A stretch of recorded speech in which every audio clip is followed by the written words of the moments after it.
You're going to do some art, yeah?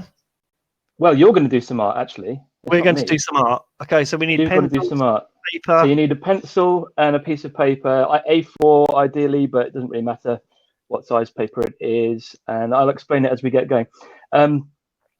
So shall I crack on? Yeah, I'm going to go. See you later. Okay, cool. So Richard Home, who was nice to meet virtually earlier, he mentioned unconferences earlier. And actually, the inspiration for my session today came from one that I was planning to do for our annual Camp Ed unconference event, which you may or may not have heard of. Check it out on Twitter. It was due to take place over the first weekend of the summer half term, as it usually does, from the 22nd to the 25th of May. And obviously events have intervened, but we have decided to still run the event, but virtually, with a combination of synchronous and asynchronous events. So if you're interested, then do get onto Twitter afterwards and ask me about it on Twitter. I'm at Alex Bellars. There will be the traditional gin set evening, which Dougal McCormick always organises, which is a draw if nothing else is. So anyway, here's the activity. It's we're going to find out if it works as well over a StreamYard as it does face to face. I did try it out with some members of my family via Zoom a few days ago, ranging from 8-year-olds to 80-year-olds. So you've got no excuse not to join in. And as with Sophie's amazing Zentangles earlier, you'll need a pen or a pencil and some paper. If we had more time, I'd say get some crayons and paints out as well, but we don't really have time. So I'm going to describe a painting. And I've deliberately chosen one which I hope not too many of you will be familiar with. You need to listen really carefully to my instructions and draw exactly what I say. And the onus is therefore on me to be as precise and clear as possible, which is definitely not a given. And at the end of the time, Graham might need to help me out on timing wise, because I haven't got a clue. I will show you the original and you can see how you've done. And then what I'd really like is if you can take pictures of what you did and upload them to Twitter afterwards using the BrewEd isolation hashtags, so we can enjoy them all. Okay, so let's go. So you need to have your piece of paper landscape rather than portrait, firstly. And I should just explain that the painting is a river scene. It's an idyllic landscape. Okay. To start with, draw a line for the far river bank, and you need to start off just above halfway down the left-hand edge of the page and finish just below halfway on the right edge. Okay. Next, draw another line just above that first one, but you need to start off a little bit above it on the left-hand side and finish about 3 centimeters above it on the right. Okay, so it starts on the left-hand side and finishes on the right-hand edge of the painting. Again, this is a path that runs along the bank of the river. Now, there's a bridge over the river. It's a single span, and we can see about 2/3 of it. It starts about 1/4 of the way down the left edge of the paper and curves gently down to meet the bank, almost exactly halfway across the paper. Okay, so it starts off about 1/4 of the way down the left edge of the paper, curve gently down to meet the riverbank about pretty much exactly halfway across. And the bridge starts off, I reckon, about 2 centimeters thick at the left edge of the paper and gets gradually thicker until it reaches the bank. So if you can visualize, it starts off quite thin and then you get thicker and thicker as it reaches the level with the bank of the river. What's next? It's made of metal, but where it joins the bank, there's a sort of stone structure, a triangle with a point at the bottom and the base of the triangle at the top. And this is on the right, sorry, on the right-hand side of the bridge, this is. And then this disappears into a grassy wooded bank, which is parallel with the path. Okay, so you've got bridge, hopefully, the river bank with the path, and then a wooded bank above that path, which is just parallel with the path. Okay, obviously I haven't got any idea how you're getting on, so I'm just going to keep going. Right, now in the foreground. Okay, firstly, there is a small segment of the river bank, this side of the river, which just comes into the picture in the bottom left-hand corner. It starts about a quarter of the way up from the bottom of the page on the left-hand edge of the paper.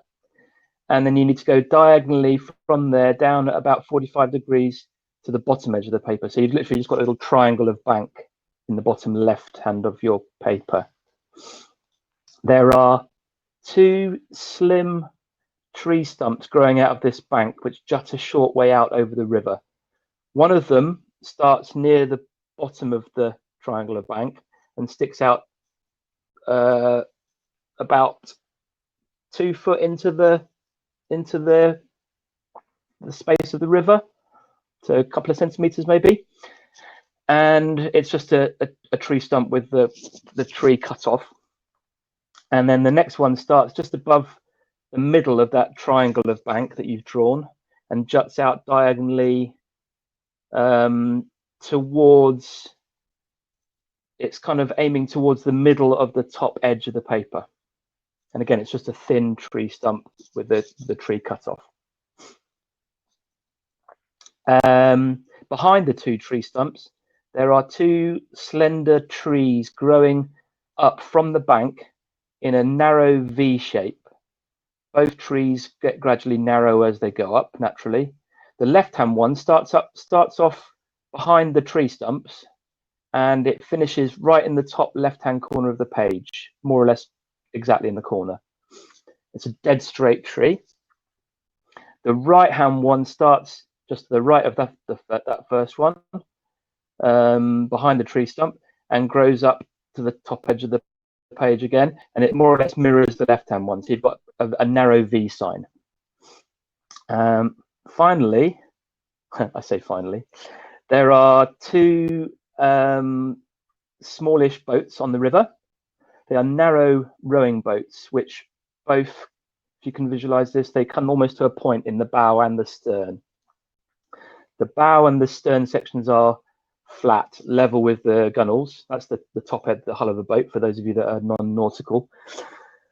Right, the first boat starts at the base of the trees that you've drawn, and it points out more or less into the very center of the picture. So it's a slight diagonal upwards from the base of the trees into the middle of the picture. And there's a man sitting in the stern of the boat with his back sort of semi-turned to us. And he's got a little black trilby-like shaped hat on. And it looks as though he's getting ready to fish, but you can't actually see what he's doing. He's sort of maybe tying a fly or something in his hand. Who knows? The second boat, the stern starts off from behind the first of the two tree stumps you drew, and it's the boat is pretty much parallel to the bottom edge of the picture. It starts from the tree stump and goes in line with the bottom edge of the picture, and the bow of the boat is right on the right hand edge of the picture. This boat's very similar to the first boat, so quite pointed bow and stern. It's got two raised wooden sets of rowlocks, and yes, I did say rowlocks just in case my audio stream's a bit iffy at this point. And right, that's about that really. I mean, at this point I would ordinarily I'd go into more detail and explain the colors and the effect of the wind on the water and all the leaves and so on the trees and the little branches, and there's people on the bridge and so on, but I think that might be a little bit above and beyond. So that is that really. So are we is Graham still listening? Are we ready to do a reveal, Graham? Have you been doing this as we've been going? I'll be totally honest with you. No. I don't blame you. I dare say. We've had a few people with technical problems, so I've been trying to sort them out. Oh, really? Yeah. Okay, no problem. Yeah, I suspect we may have lost even more of our audience than we did during Ed's Ed's playing. We shall see. Do you want to see? Yeah, go on. Okay, I'm going to flip. Hopefully, this is going to work. You tell me if it doesn't show up on your screen. Can you see that? No.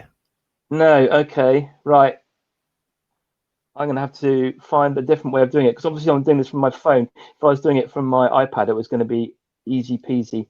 Tell you what. How about if I flip my? Can I flip my camera? I don't know. Try that. Yeah. There we go. Oh yeah. No, mine wouldn't have looked anything like. It's going to be really interesting to see what people's renditions look like. When I did this the other day, so I was doing this the other day. It was my mum and dad, my brother who's in lockdown with my mum and dad, as it happens, and then my sister with her husband and her two kids who are primary age, and everybody had a go, and it was amazing. Every single picture you could tell what that their picture was the same picture as the one I described.